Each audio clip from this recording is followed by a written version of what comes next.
हमनी के संस्कृति, हमनी के संस्कार सदा रहे हमनी के साथ। भारत के महान ग्रंथ और काव्य सब के संपूर्ण संकलन सब्सक्राइब करें तिलक। उत्कच, उत्कच आपके मित्र। उत्कच हमार मित्र, तू ठीक समय पर आ गेला। हम सचमुच निराश होके लागल रही।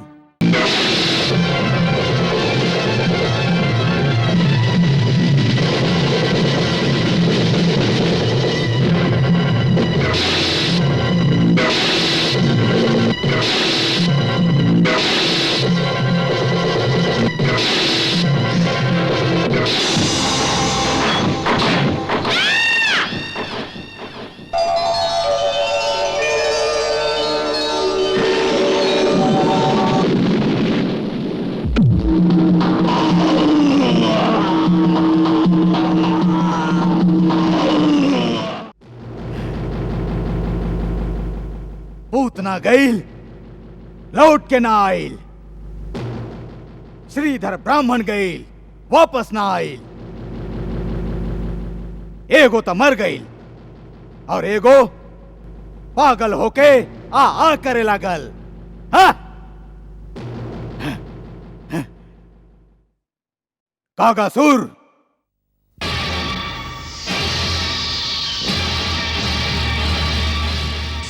आज्ञा महाराज।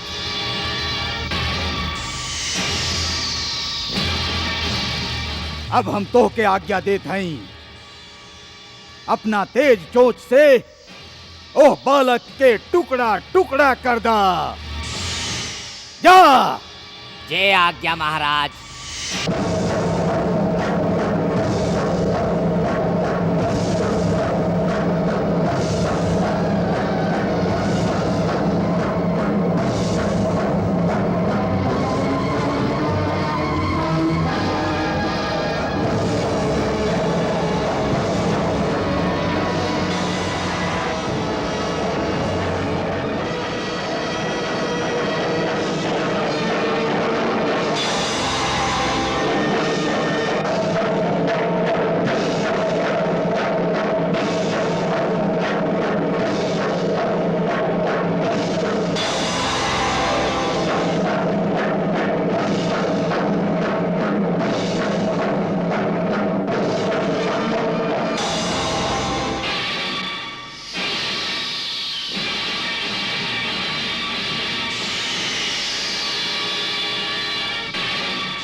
चाणूर, एकर सांस के गिनती भी पूरा हो गई। एक से एक बड़का योद्धा, एक से एक बड़का मायावी, सब मिलके ओ नन्हा सा लइका के बाल भी बांका ना कर सकलन। और ऊ एक एक के घमंड तोड़ के केहू के प्राणहीन कर देहलस, तो केहू के शक्तिहीन कर देहलस। हाँ, हाँ। और आज एक कागासुर के विशाल देह के हमरे दरबार में फेंक के जैसे हमके चुनौती दे देलस कि ये से बड़का वीर केहू होखे तब ओकरा भेजा। हाँ, हाँ। हम जानल चाहत हई, हम यह जानल चाहत हई कि ये चुनौती के स्वीकार करे वाला के बा हमरा साथियन में, के बा? महाराज, महाराज, हमरा होते आप ऐसा निराशाजनक बात करी तो धिक्कार बा हमरा और आपके दोस्ती पर।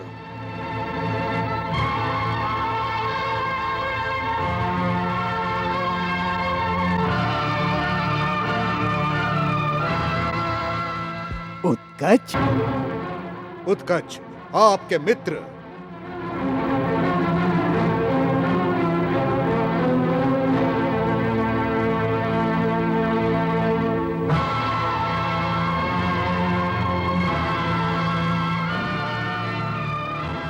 उत्कच, हमार मित्र, तू ठीक समय पर आ गेला। हम सचमुच निराश होके लागल रही। हमके तो ये है दुख बा कि ऐसे पहले आप हमके काहे ना बुलौली। आपके आंख से हमार शरीर दिखाई ना देलस। एकर ई अर्थ ना होके के चाही कि आपके मन भी हमके भुला दे। क्षमा करिया मित्र, हम अपन चिंता में सचमुच तो के भुला गेल रही। बाकी हम नहीं भुलाई कि कंस जैसन परम प्रतापी योद्धा कबो हमके मित्र के पदवी प्रदान कैले रहन। ऐसे आज वही मित्रता के निभावे आयल हई। हम आपके समस्या जानत हई और वचन देत हई कि आपके शत्रु काल भोर के सूरज ना देखी। हाँ, यदि आपके ऐसा इच्छा हो तो वो के जीवित ही ले आके आपके चरण में डाल दही। ना, ओकरा इहुआ ले आवे के कोनो आवश्यकता नहीं है। ओकरा उहे माटी में मिला दा बस।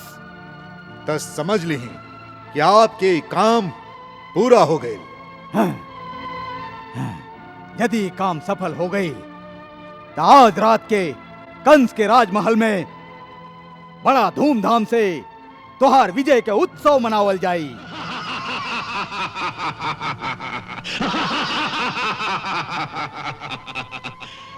ये जदी के शब्द हमरा शब्दावली में नहीं खे।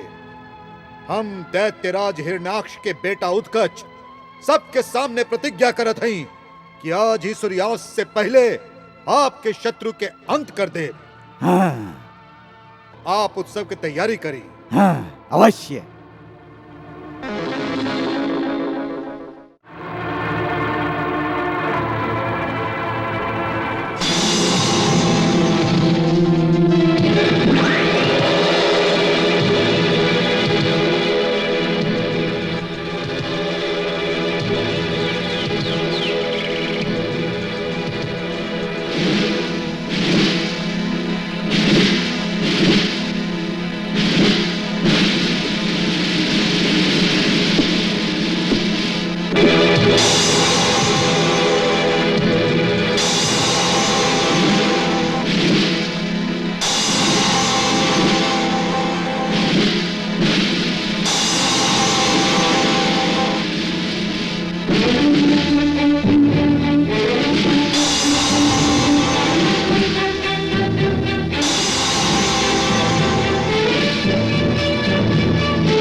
यशोदा, ये सब का हो गई? का भइल यशोदा? ये झगड़ा कैसे उलट गई? पता ना, हम तो लल्ला के झुलावत रहली। अचानक एगो चर्र के भयानक आवाज भइल और ये छकड़ा आकाश के ओर उछलल, फिर गिर के टूट गइल। बाकी एकरा ऊपर फेंकलस के? लल्ला। लल्ला, तुहार अकल तो ठिकाना पर बा? हम साच कहत हई, हम इहे देख ली कि लल्ला पैर के अंगूठा लगौलस और ये छकड़ा ऊपर उछल गई। बाकी लड़का अपन अंगूठा से इतना बड़ा छकड़ा कैसे उलट सकेला? तोहार मती तना मारल गेल बा। नंद बाबा, बेटा के हाथ से दान दक्षिणा कराई, कोनो बड़का ग्रह आवे वाला रहे, प्रभु के कृपा से टल गई। जरूर। एकरा केहू के नजर लग गई हा। तू ठीक कहता रहा। 2 महीना में ही कितना बार एकर प्राण बचल। हम काले गुरुदेव शांडिल्य के पास जाए और वहां से पूछब कि एकर जन्म कुंडली में ऐसा कौन सा ग्रह बा जेकरा कारण बार बार एकर प्राण संकट में पड़ जाला।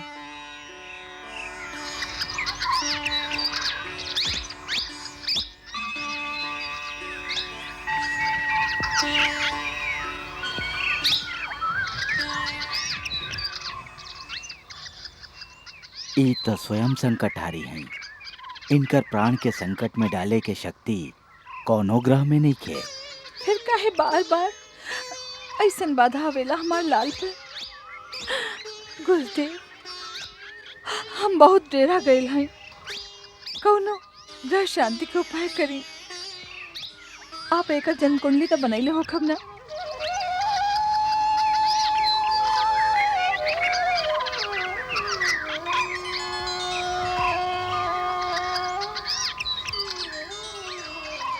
देवी यशोदा, जे जन्म लेवेला ओकर जन्म कुंडली बनावल जा सकेला, बाकी ई तो जन्मा है। यहाँ वो हैं जिनकर जन्म कुंडली के ज्ञान विधाता के भी नहीं खे। माई, तू इनकर विशालता के, इनकर शक्ति के ना पहचाने लू। यहाँ वो हैं जे हम लोगन के आत्मा में प्रकाशमान हैं, जे धरती के कण कण में प्रतिबिंबित हैं। गुरुदेव, ऐसन बात हम पहले भी बहुत सुन चुकल हैं कि स्वयं भगवान जी हम लोगन के आत्मा में विराजमान हैं। हर मनुष्य भगवान के ही रूप है। हम भगवान हैं, आप भी भगवान हैं, और हमार लल्ला भी भगवान बा। बाकी ऐसन ज्ञान ध्यान के बाद संत महात्मा के समझ में आ सकेला। बाकी एगो माई के हृदय की चिंता इस सब बात से शांत ना हो सकेला। आप हमार कुल गुरु हैं, हमके खाली आपके ही सहारा है। आप ही हम लोगन की रक्षा कर सकते हैं। हमके विश्वास है कि कौनो भूत प्रेत की छाया हमार घर पर पड़ल है, जैसे ये सब उत्पात हो रहा है। एगो दुखियारी माई की प्रार्थना स्वीकार करी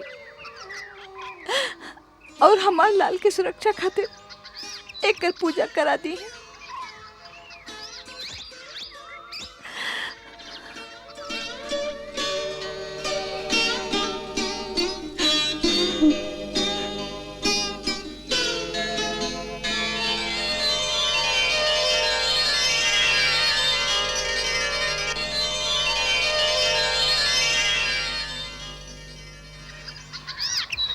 अच्छा बात है, जैसन तू कहतारू यहाँ के पूजा ही कर लिहल जाए।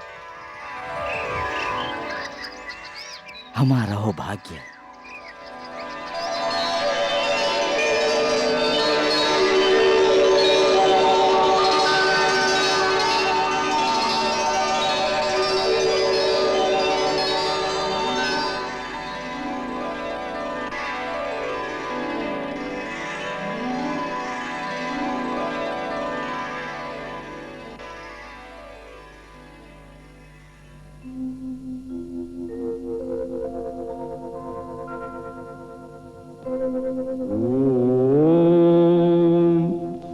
सहस्रशीर्षा पुरुष सहस्राक्षा सहस्रपात् स भूमिगुं विश्वतो वृत्वा अत्यतिष्ठद्दशाङ्गुलम् पुरुषे वेदं सर्वं यदभूतं यच्च भाव्यम् उतामृतत्वस्येषानु यदन्नेनातिरोहति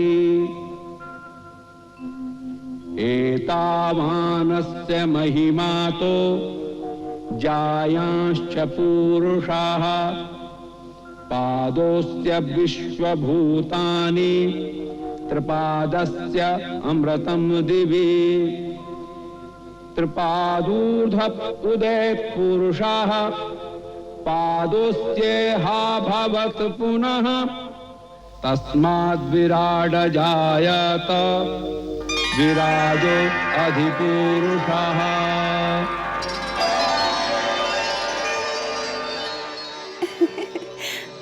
वाह, का लीला बा आपके। शांडिल्य मुनि से पुरुष सूक्त के मंत्र द्वारा आपन ही स्तुति करा रहल है। राधे, ई सूक्त हमके बहुत प्रिय है। एकरा के स्वयं ब्रह्मा जी रचले रहन। विराजो अधिपुरुषः। नाथ, कहल जाला जेकर भाग्य उदय होखेला ओकरे आपके द्वारा मृत्यु के प्राप्ति होखेला। काहे कि आपके द्वारा मरे वालन के तो परम गति प्राप्त होखेला। वो क्रूर दैत्य उत्कच ऐसन कौन सा पुण्य कर्म कैले रहे जेकरा कारण वो आपके श्री चरण में मृत्यु पौलस? वो कौनो पुण्य कर्म ना कले रहे। तो फिर हम तो अपन परम भक्त महर्षि लोमस के बात के साँच करे खातिर ही ओकर उद्धार के लिए रही। वो कैसे? चाक्षुष मनवंतर में ये दैत्यराज हिरण्याक्ष के उद्धार करे और पृथ्वी के समुद्र से निकाले खातिर हम वाराह रूप धारण के लिए रही। उत्कच वही हिरण्याक्ष के बड़ा लाडला बेटा रहे। ओकरा अपन विशाल देह पर बहुत अभिमान रहे। उ ऋषिगण के आश्रम में बड़ा उत्पात मचावत रहे। एक दिन महर्षि लोमस के आश्रम में वो अपन शरीर के रगड़ से सगरे वृक्ष गिरा दिलस।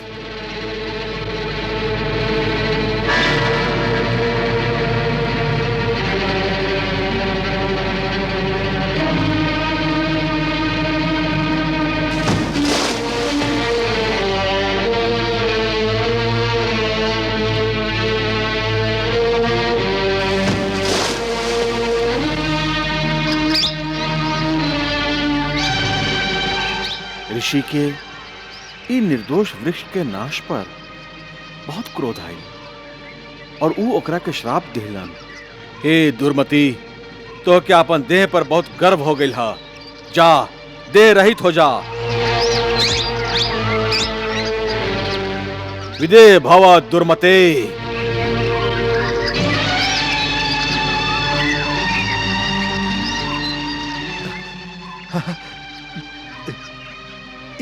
का हो गई ना। क्षमा क्षमा महर्षि, हमरा से अपराध हो गए। हमके क्षमा कर दी महर्षि, हमारा अपराध क्षमा करी। दैत्य स्वभाव के कारण हमरा से भूल हो गई महर्षि। बाकी ऋषिगण के स्वभाव तो क्षमाशील हो खेला। हमार उद्धार करी। क्षमा क्षमा करी महाराज, क्षमा करी। क्षमा करी महर्षि, क्षमा करी। हमार उद्धार करी। क्षमा क्षमा करी महाराज। मूर्ख बालक, हमार श्राप तो अमोध है, टल ना सकेला। बाकी तू उद्धार के प्रार्थना कैले बाड़ा तो उद्धार तुहार अवश्य हुई। अब तू यह वायु शरीर के संगे ही वैवस्वत मनवंतर के 28वें द्वापर युग तक भटकत रहबा। ओ समय स्वयं भगवान कृष्ण के चरण स्पर्श से ही तुहार पूर्ण उद्धार हो जाई।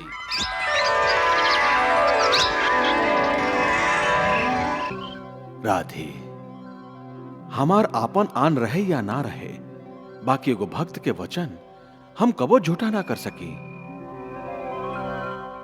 ऐसे एगो भक्त के दिहल गल वचन था हमके पूरा करे के ही रहे। प्रभु, आपके लीला आप ही जाने।